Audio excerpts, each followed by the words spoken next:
girl Chef Evelyn here, and welcome to the remix where I show you how to make old school favorites with a little new school flavor. So everybody has been out to their favorite restaurant and they've had a molten chocolate cake or a lava chocolate cake or whatever you want to call it, warm chocolate cake, soft chocolate cake. There's a million names for it, but all it is a warm cake with a soft, ooey, gooey, lusciously chocolate center, right? And you're probably thinking, oh my gosh, this is so complicated, there's no way I can make it at home. Wrong! I'm going to show you today. We're going to make a warm molten chocolate cake. We're going to serve it with a little bit of coconut gelato and our mixed berry sauce, okay? It's going to look 5-star and you will have done it at home. So if you're ready, let's get into the remix. So I've got just a Pyrex glass bowl here over a double boiler. And I've just got my water on low heat, and to that I'm going to add my butter.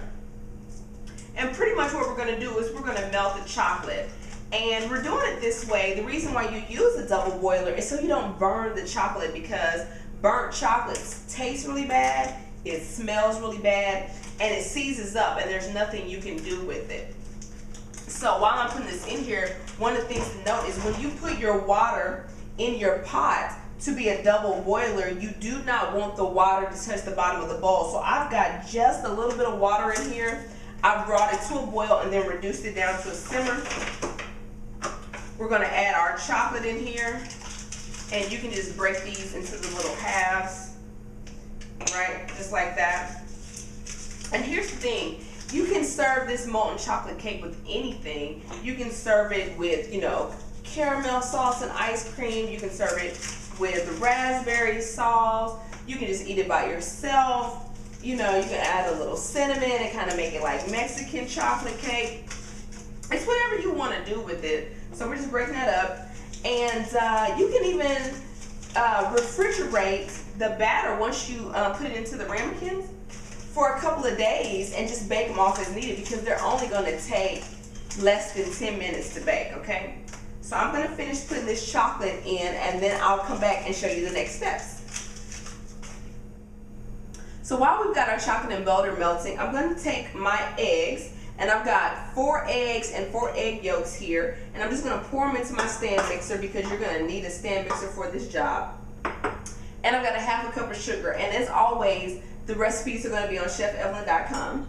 But I'm going to put it in there, and I am going to beat the eggs and the sugar until they become light and fluffy and airy. I mean, you're looking for a pale yellow color here, and I'll show you what I mean when I want it to be really, really thick, because this is going to give you that spring, that rise in your cakes, okay? And give you that light and airy texture that you want.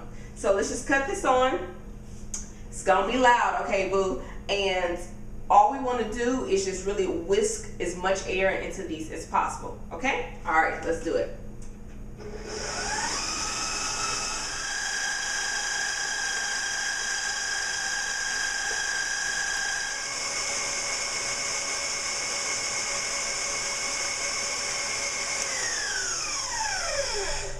Now look at the difference, okay?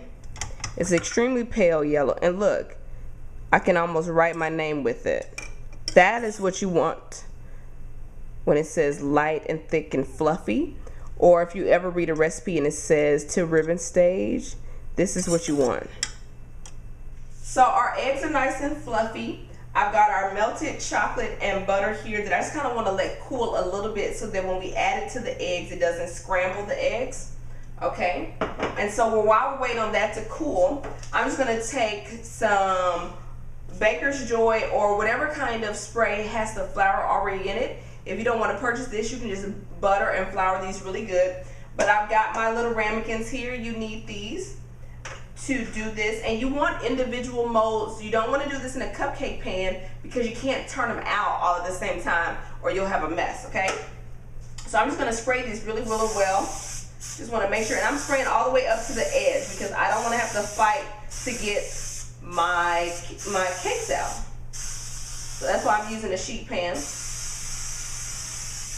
Okay.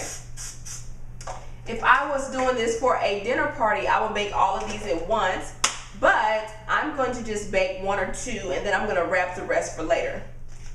Okay, so now I've got about 4 tablespoons of flour. I've got my chocolate mixture here, and I've got my really whipped eggs, okay? So what I want to do is I want to move really quickly because this is cold and this is warm. So I don't want to lose my bubbles. They're going to deflate a little bit just from the weight of the chocolate and the butter, but I'm going to go a little bit at a time, and I'm going to fold, not whisk, this in. So we're just going to add a little bit of the chocolate right in, okay? And we immediately want to fold, fold, fold, fold. Now here's the thing. Most people think that when you're folding, you have to get rid of all the streaks. You do not have to do that. It can be just like that. We're going to go in again. Okay, add some chocolate and fold, fold, fold. Folding is down through the middle and over, down through the middle and over, down through the middle and over, down through the middle and over. Okay, we're going to add some more chocolate. Okay, notice we still have a lot of volume, down through the middle and over, down through the middle and over. Notice I'm not whisking, okay? You are going to lose some volume. That's why you want to add so much, okay?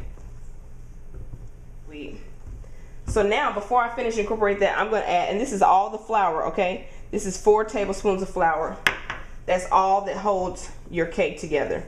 And we just really want to get that, the flour for sure, well incorporated, okay?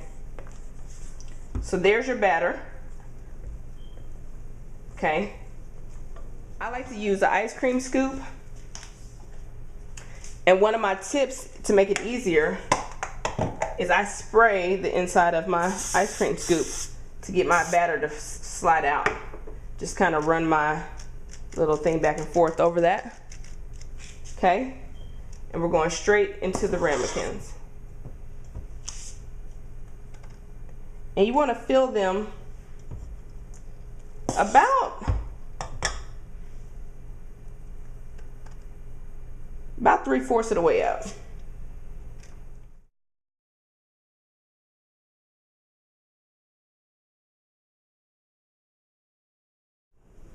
So while the cake is baking, let us prepare our plate. So we've got our mixed berry sauce, and I have a video on this that is nice and cooled. It's very thick. So I just want to take a very decent sized spoon of this, and I want to put it in the corner of my plate, right? And then I'm just going to take the back of it and smear it like so. And then what I want to do is I want to arrange some berries kind of right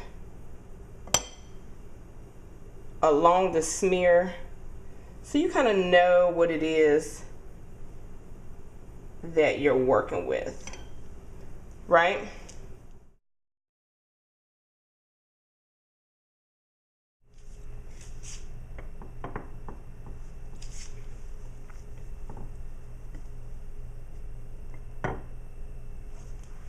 Oh, look at that.